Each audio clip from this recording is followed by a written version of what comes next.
Bonjour. Donc je reviens sur ce thème du bouc émissaire, thème que j'avais évoqué dans une vidéo précédente. Et là, je voulais vous présenter un extrait de René Girard, qui est anthropologue et philosophe, et qui a étudié la mythologie. Et notamment, il a développé la thèse du bouc émissaire et du mimétisme dans la violence. Donc il explique en gros que le bouc émissaire, c'est un élément dans la communauté qui sert d'exutoire. Il est donc répertorié dans les rites et les mythologies. Et puis, c'est un phénomène, en fait, inscrit, je dirais presque dans les gènes de l'être humain. Alors ça, c'est intéressant parce que ça permet, soi-même, en tant que victime de harcèlement, de prendre de la distance par rapport à ce qu'on subit. C'est comme si on était dans une forme de scène de théâtre, on était en train de jouer un rôle, et que ce rôle, eh ben, ça va être celui de la victime, sur laquelle va tomber tous les reproches, victime qui va être marginalisée, bref, qui va jouer son rôle de bouc émissaire, dans la communauté. Je vous laisse écouter donc René Girard, vous verrez, sa démonstration est édifiante. Les conflits se contaminent les uns les autres par la même imitation qui joue au niveau du désir. Et finalement, tout le monde s'entend mimétiquement contre un seul individu. Comment voir cela? Comment comprendre cela? Si vous regardez les mythes, vous vous apercevez qu'il y a énormément de personnages mythiques. On a dit, et c'est vrai que si on réunissait tous les héros mythiques ensemble, ce serait une véritable cour des miracles.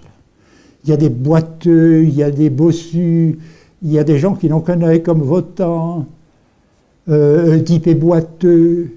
Ils sont très souvent mal foutus, les héros mythiques. On ne sait pas pourquoi. Mais ce n'est pas difficile à comprendre. Dans une foule où tout le monde se bagarre, il arrive un moment où il y a une tendance à sélectionner l'individu qui paraît le plus antipathique au plus grand nombre de gens, et finalement à tous, n'est-ce pas?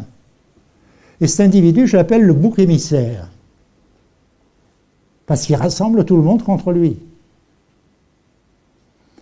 Nous avons une expression, bouc émissaire, qui dit exactement ceci.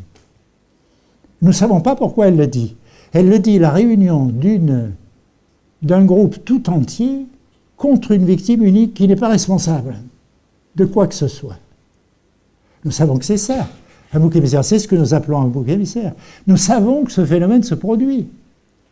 Alors qu'en réalité, l'expression bouc émissaire correspond à un rite judaïque très très ancien où l'on choisissait un bouc qui recevait tous les péchés de la communauté sur sa tête par l'intermédiaire du grand prêtre qui imposait ses mains sur lui et qui ensuite était chassé dans la nature. Comment passer du premier sens au second? Le premier sens, nous savons qu'il est vrai, nous savons que ce rite existait, et nous savons qu'il existait des rites analogues dans toutes les communautés. Mais le second sens qui est le nôtre, lorsque nous disons un tel est le bouc émissaire de sa famille, un tel est le bouc émissaire de sa classe parce qu'il est arrivé avec un jour de retard et depuis, il est mal vu par tout le monde.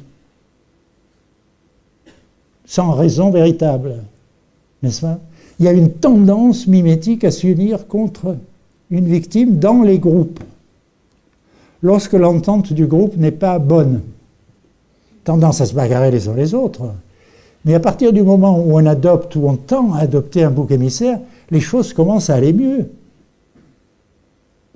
Et puis si finalement on tue ce bouc émissaire, chacun participe à cette violence. Chacun se sent soulagé de sa rancune à l'égard de tous les autres. Donc on peut très bien concevoir qu'un phénomène de bouc émissaire dans ces cas-là puisse terminer une crise sociale considérable. Et si vous regardez les mythes, vous verrez que c'est cela qui se passe dans les mythes.